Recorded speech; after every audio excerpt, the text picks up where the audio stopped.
Pamagat ng ating pag-aaral ngayong umaga ay the nature of all living beings and living things on earth.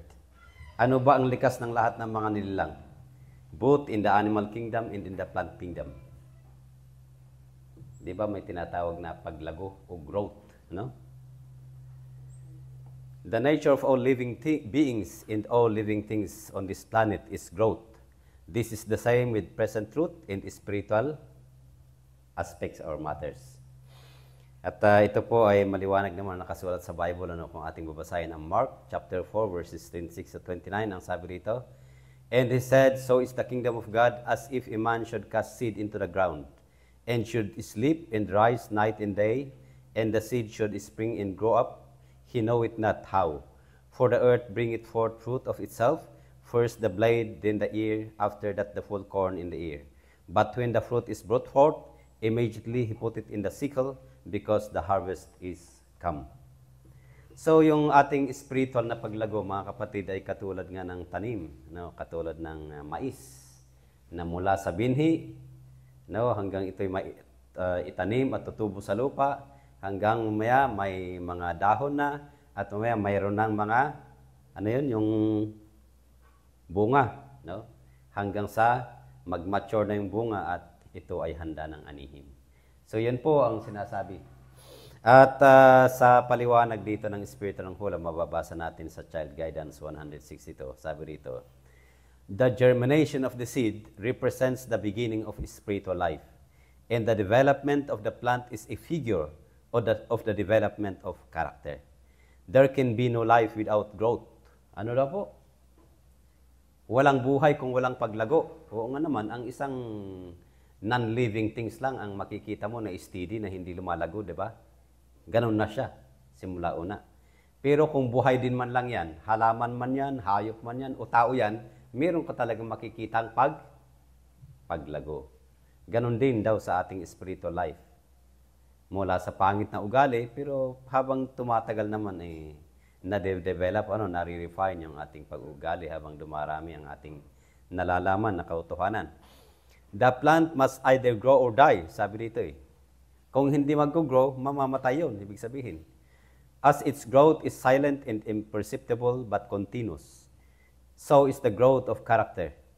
At every stage of development, our life may be perfect, yet if God's purpose for us is fulfilled, there will be constant advancement. So yun po. Merong patuloy na paglago sa development ng ating karakter. So, ganun din yung lahat ng mga buhay na bagay. Ano po? Ngayon, sabi dito sa Proverbs, kung ating pansinin ng chapter 4, verse 18, "But the path of the just is as a shining light, that shineth more and more unto the perfect day." Ang daan daw ng matuwid ay katulad daw ng nagliliwanag na araw, na paliwanag ng paliwanag hanggang sa katanghaliang tapat, sabi doon sa salin, sa Tagalog.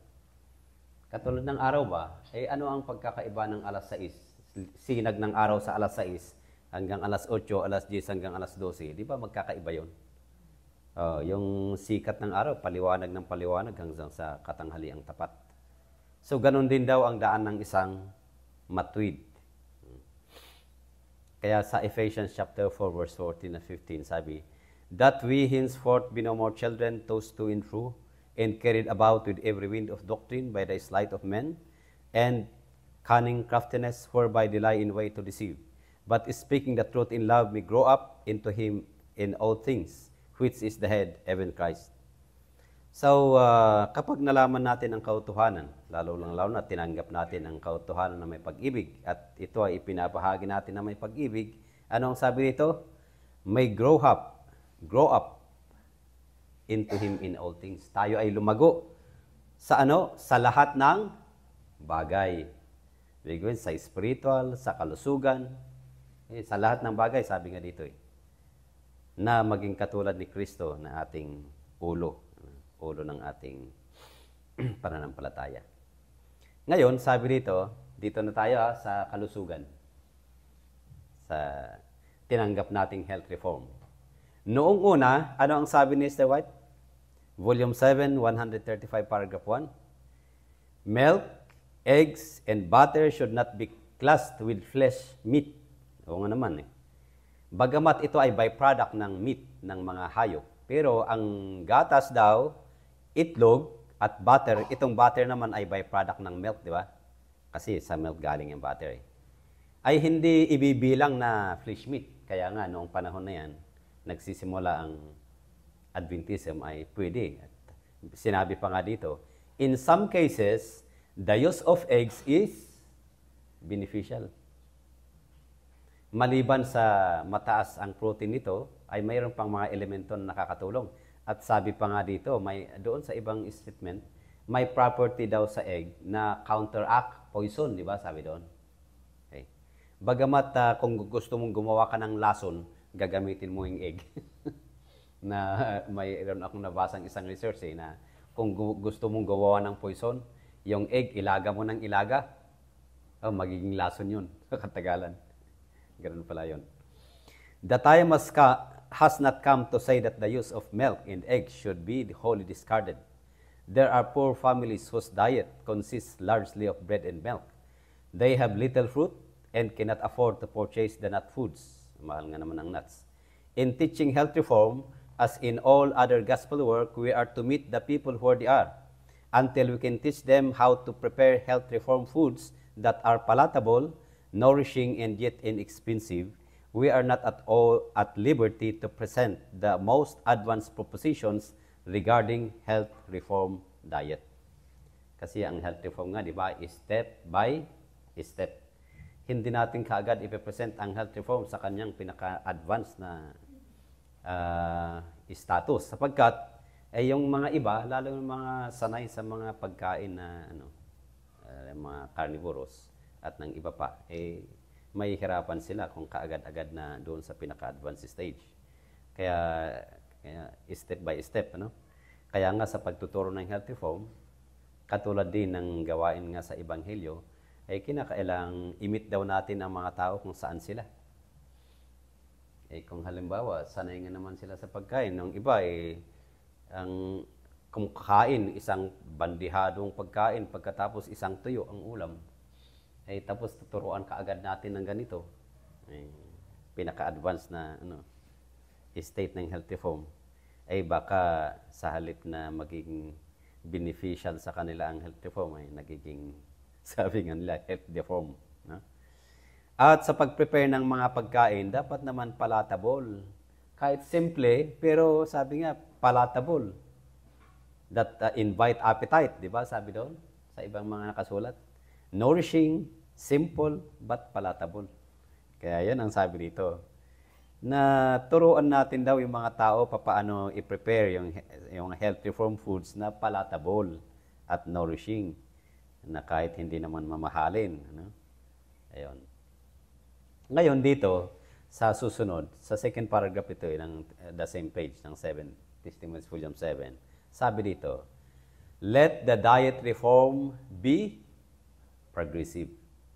So, ibig sabihin, kinakailangan talaga kahit sa health reform, diet reform, dapat progressive. Let the people be taught how to prepare food without the use of milk or butter. Uy, kanina sinabi na yung milk, hindi naman classified as meat, di ba? Pwede kanina. So, first paragraph yun ng the same page. Pero dito, sabi dito, let the diet reform be progressive. Dapat may paglago sa diet reform. Let the people be taught how to prepare food without the use of milk or butter. Ang tinutukoy dito, hindi naman soy milk ang tinutukoy dito. Yung gatas galing sa hayop, di ba? Tell them that the time will soon come when there will be no safety in using eggs. Binanggit pa yung eggs dito. Milk, cream, or butter, because disease in animals is increasing in proportion to the increase of wickedness among men. Binanggit na dito.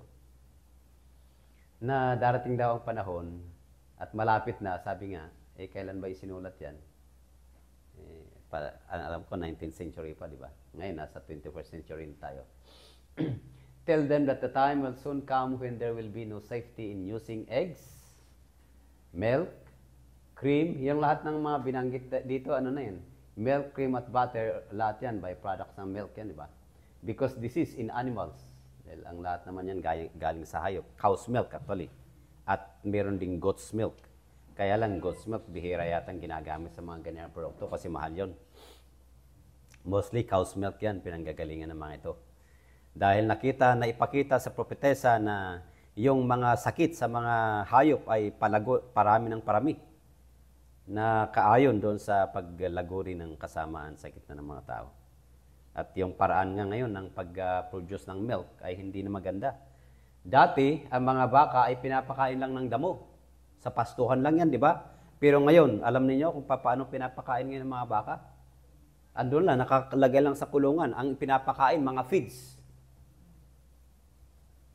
Eh, hindi na damo. Dati, andyan lang sa pastuhan. Ngayon, hindi na. Tapos, mayroong ipinapainom na mga, ayaw ko kung anong mga chemicals yun. Kaya yung mga artificial foods na pamparami ng gatas. Tapos, yung pang-extract ngayon ng gatas ay machine na. At ayon doon sa research ng mga Indian noon na na-meet namin sa Thailand, kasi pumunta mismo sila doon sa factory ng gatas at ng mga iba pang dairy products. Yung palang yung nagsasak na machine, kahit kasama doon na sinasak, may dugo na kasi napupursa yung mga hayop eh. Kaya nung nakita yun ng Indian yun ang dahilan na naging vegetarian tuloy at hindi na gumagamit ng mga dairy products. Yan. So ito pang sinasabi dito, mapansin niyo itong grease na binabanggit dyan. Kasi mamaya basahin natin, grease of all kinds, ibig sabihin, ang akala ko, kasi alam natin ang grease, mostly animal products yan, mga taba ng hayop, pero at saka mga isda sa dagat. Yung puriko, tawag nila noong araw. Pero ang binabanggit dyan, may binanggit dyan na grease of all kinds. Kasi may grease din na galing sa sa plant kingdom. Kaya may tinatawag tayong trans fats na nakakasira din. Kahit galing yan sa mga gulay. The grease cooked in the food renders it difficult of digestion. The effect of cheese is deleterious. Yan, yung mga gumagamit pa ng cheese. Alam ba niyo yung ibig sabihin ng deleterious? Harmful, pero hindi halatadong harmful. Nakakadaya daw. Yan ang ibig sabihin ng deleterious kung tingnan niyo sa dictionary. The effect of cheese is deleterious. Fine flour bread does not impart to the system of the nourishment that is to be found in unbolted wheat bread. Its common use will not keep the system in the best condition. Okay? So, Christian Temperance and Bible Hygiene, page 47. So, makita ninyo dito yung fine flour, yung, ang tawag dito, yung refined flour, yung makita niyo yung puti na kaya nga may mga white bread na tinatawag. Sabi dito hindi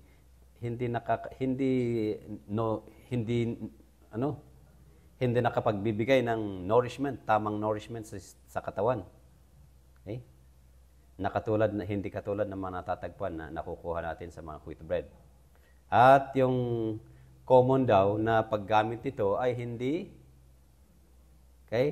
binibigyan ng sistema ng ating katawan sa pinakamagandang kalagayan. Kaya ibig sabihin, yung kinakain natin, mostly yung mga white bread na yan, ay hindi maganda. Kaya yan ang sinasabi na kinakailangan yung diet reform must be progressive. At yung mga mahilig pa dyan na gumamit ng cheese, ang sarap pa naman ng cheese, lalo pag ilagay mo sa sandwich. Diba?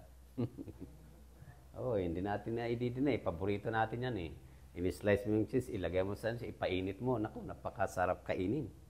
Kaya lang, sabi nga dito, the effect of cheese is deleterious. Sinabi na sa atin ng SOP yan, matagal ng panahon. Ang epekto daw ng cheese ay nakakasira, mapandayang nakakasira. Kasi akala mo, okay naman, wala naman akong naramdaman, masarap nga lagay sa tiyan ko masarap pang kainin. Kaya lang, ang epekto nun ay hindi pala maganda.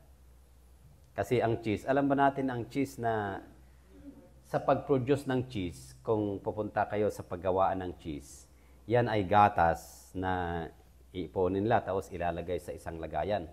Papapanisin nila yan. Pabubulukin. Parang bagoong ba?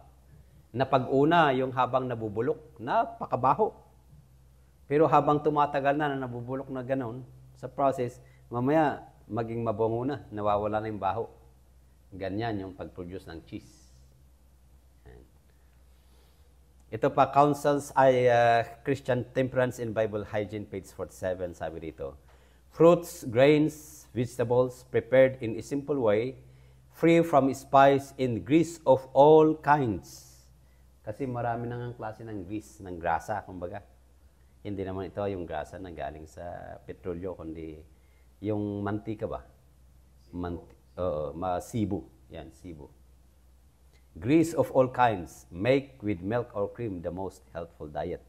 Kaya yung yung mga grains, fruits, vegetables na nai-prepare sa simple way na malaya sa grease of all kinds, milk or cream, yun daw ang most healthful diet.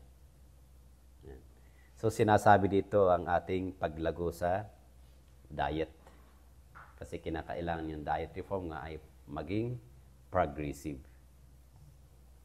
Kaya nakikita natin sa ating kalagitnaan, marami pa rin nagkakasakit.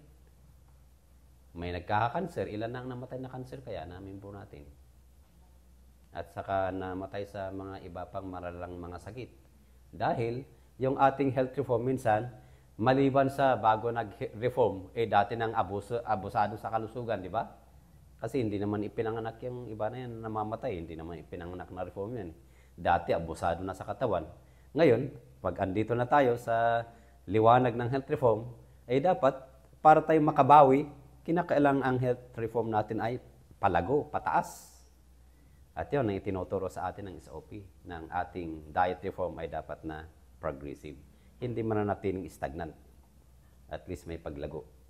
At alam po ninyo, doon sa pinanggalingan namin na General Conference session, wala akong nakita doon na patis.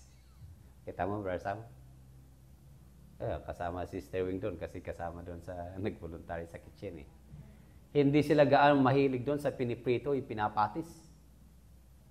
Mostly, di ba, ino-oven lang nila yun. Hindi nila ipinapalutang sa mantika. Nakita ko lang doon, may mga konti lang mga yung ginigisa nila na gano'n. Pero yung mga prito-prito na ganyan, wala. Kaya lang kung bakit naman ang prito, napakasarap kainin. Yung pala yan, sa mga trans fats na yan. At alam natin na ang trans fats ay halos ganun din ang epekto sa mga animal fats. Kaya yan, sabi dito, grease of all kinds. Kaya yan, kinakailangan yung ating paglago dito. Grains and fruits prepared free from grease and in as natural a condition as possible should be the food for the tables of all who claim to be preparing for translation to heaven. CDF 64. Ito, CDF 64. Grains and fruits prepared free from grease and in as natural a condition as possible should be the food for the tables of all who claim to be preparing for translation to heaven. Ayan na, yung papalangit na talaga. Sabi ko, tama pala yung punto ng brother. Bagamat medyo abrupt, kaya maraming na-offend. Kaya itong meeting na ito, sabi nila, mabuti wala si Brother Kwan. Sabi dito sa Leviticus 7:23, mapansin niyo ito kasi nung panahon na yan, hindi pa naman alam ng tao ang kolesterol. Hindi pa naman nila alam yung HDL at LDL na yan. Pero sabi na ng Panginoon sa mga Israelitas, "Speak unto the children of Israel, saying, Ye shall eat no matter of fat, of ox, or of sheep, or of goat." Di ba, malinis na hayop na yan, mga yan? Pero sabi, huwag kayong kakain ng taba ng anumang mga hayop. Kahit yung mga taba ng malinis na hayop. Kaya lang, siyempre, alam naman ng Panginoon nung panahon na yan, hindi pa naman nila maunawaan ano ba ang ibig sabihin ng high density lipoprotein at saka low density lipoprotein na yan. Di ba? Kaya sinabi lang niya na ganun. Huwag kayong kakain ng anumang taba ng hayop, kahit ng mga baka, o kaya ng mga tupa, o kaya ng mga kambing. Dahil, yun nga ay nakakasira.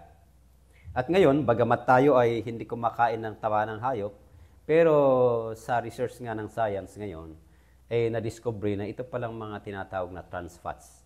Yung mga mantika na galing sa vegetable kingdom, pag idaan pala ang proseso na idadaan sa heat, lalo pag high temperature, ay nagiging hindi na healthful, nagiging hindi na maganda. Yun yung tinatawag na trans fats na nakaka-apekto rin, nakakasira rin sa ating kalusugan. Halimbawa, coconut oil. Kahit coconut oil line, pero dahil sa ang paraan ng process niyan ay idadaan talaga sa init yan eh.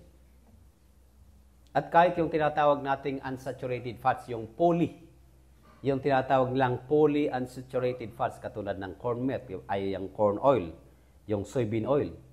Ayon sa research, naging free radical pala yan, lalo pag iprito mo pa. Pang-prito mo, panggisa mo. Ipapadaan mo na naman sa init. Kaya nakakasira kahit malalayan nyo yung dito nung nagpa-seminar noon si Dr. Dragan. Di ba yan ang isang dinaan niya? At saka nung i-research ko nga, i-confirm ko, andun nga talaga. Maraming patotoo ang siyensya na itong mga kahit sasabihin natin na mantika na galing sa mga halaman. Pero pag idadaan yan sa mainit, sa init. Kasi hindi mo naman ma-extract ang mga niyan yung magandang quality ba? Lalo pag gagawin mong commercial, ay hindi masarap ang mamantikan yan kung hindi mo idadaan sa init. So, kaya nga 'di ba kahit yung olive oil, may mga olive oil ngayon na idinaan sa init. Kaya nga may tinatawag nating cold pressed oil. Pero may mga olive oil na hindi naman cold pressed oil, idinaan talaga yan sa init. 'Yun. Kaya yung mga cold pressed oil, yung tinatawag nating monounsaturated fats, yan ang talagang healthy na oil. Kaya kung basahin natin ang SOP tungkol sa olive oil, ano ang sinasabi ni si White? Di ba palaging sinasabi, oil in the olives. Yung oil mismo na nasa bunga ng olive, yun ang healthful. Ngunit kapag i-process mo na yan sa hindi magandang paraan, ay hindi na maging healthful yan. Lalong-lalo na ngayon, may mga taga Italia, taga Germany at taga kung saan Spain na nagsasabi minsan na yung olive oil ay pinipiki. Pinipiki nila ngayon ng olive oil. Kaya nga ako nag-iingat na rin sa pagbili ba ng olive oil kasi kung minsan baka akala mo pure olive oil yan pala kung saang mantika galing yan. Tapos sinasabi lang nila pure olive oil kasi ang patotoo nila diyan yung isang nakausap ko na from Germany, doon sa Thailand. Actually, nung nasira ang mga production ng olive oil, kasi nasira yung mga halaman, mga planta nila, yung production ng olive oil ay nanatili, hindi nagbawas. Anong ibig sabihin nun? Ibig sabihin, pinipiki nila ang olive oil. Kaya yan, tayo mag-iingat din sa ating pagbili-bili ng olive oil. Baka akala natin talagang olive oil yun pala, ay hindi na olive oil yun. Kaya lang, ewan ko, paano ba i-testing kung talagang pure olive oil yan o hindi? Yung mga sanay na sa lasa. Lasa pa lang, alam na nila. Yung mga sanay nang gumagamit ng olive oil. Lasahan mo pa lang, alam mo na kung talagang olive oil yan o hindi. So, yun po. Kaya tayo, na mga reformador, ay yan, ang ingat-ingatan natin, di lamang tayo magiging biktima din ng mga nagpo-produce ng mga produkto. Kaya itong sinasabi dito na, in the advance of medical science, it was found out the reason why God had forbidden fat as food for His people Israel. Furthermore, it was found out that trans fats from the vegetable kingdom is dangerous as the animal fat in a lesser degree. Kaya yun. Bilang nasa liwanag ng health reform upang maabot natin yung talagang gusto ng Diyos na maximum na level of health na dapat nating abutin.